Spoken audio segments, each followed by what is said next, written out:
sovereignty, that He is supreme in His glory. The signature text on this truth is Isaiah chapter 6.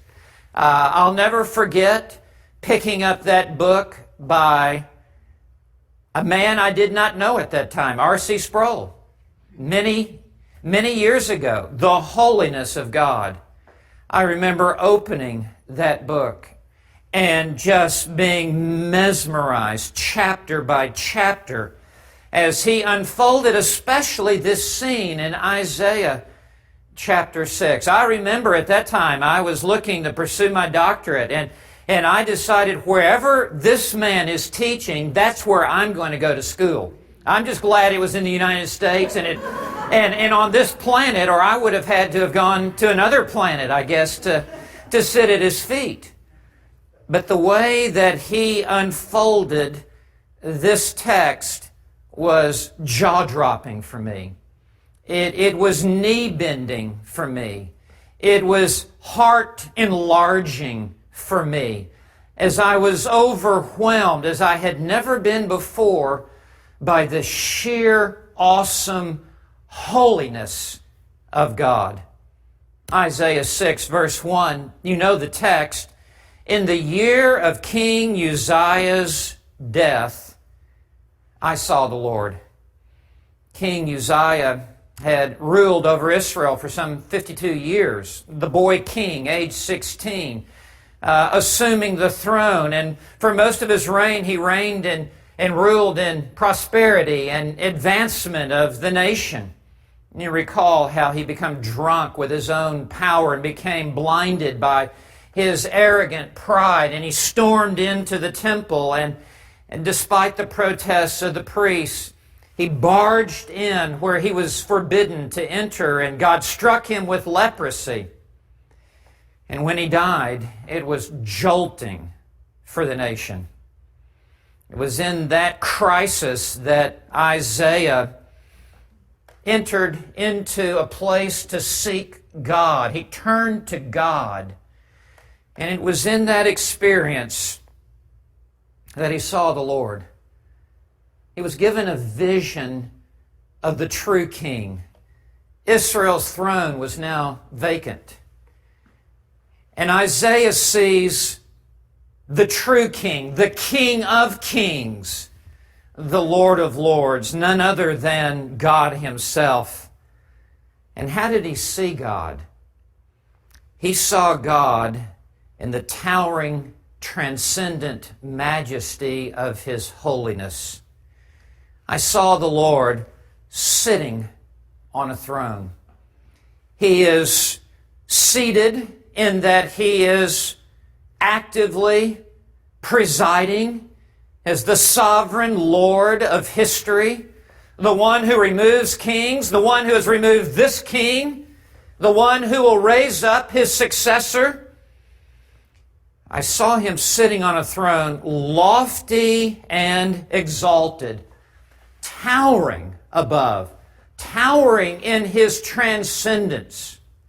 And then He says, with the temple of His robe filling the temple, with the train of His robe filling the temple. The greatness of a king, as you know, was measured in part by the length of his train. The greater the king, the longer the train. This king is so majestic and so sovereign that the entire throne room is filled up with His train. There is no room for any rival, no room for any competitor. He is the one and only dominant sovereign over history and over mankind.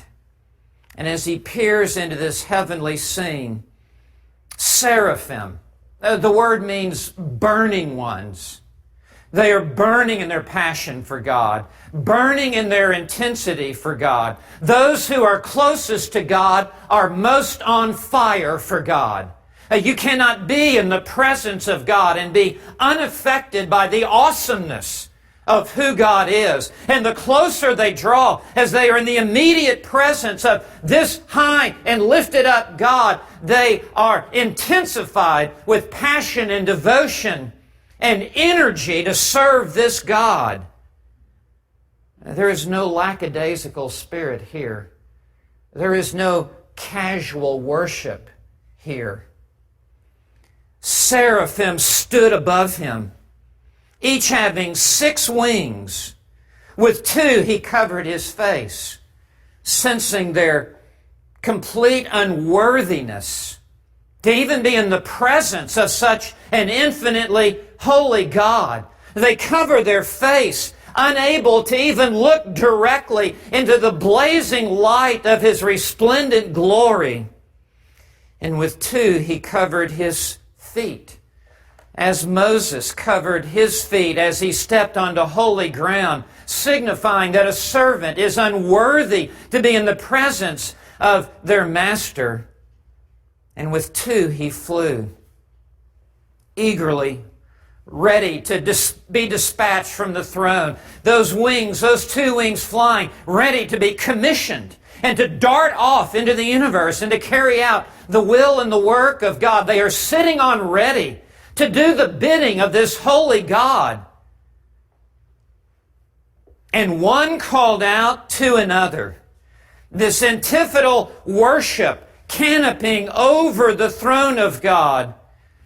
Holy, holy, holy is the Lord of hosts. And then the other side responding, the whole earth is full of His glory.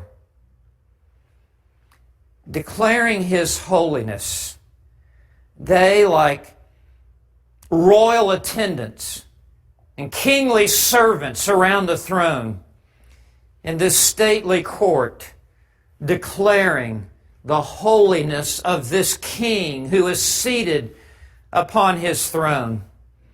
Holy, holier, holiest, separated, more separated, most separated, wholly other than us. A gaping chasm separating holy God from His creatures. And the revelation and the shining forth and the manifestation of this holiness as it comes down from heaven, the whole earth is full of His glory. Glory is the revelation of His holiness. What a scene this is. And you recall how, as this passage unfolds, the foundations of the thresholds were trembling at the voice of Him who called out while the temple was filling with smoke. This whole heavenly scene is like a volcanic eruption as there is a shaking and a moving in the presence of such a holy God. And Isaiah says, woe,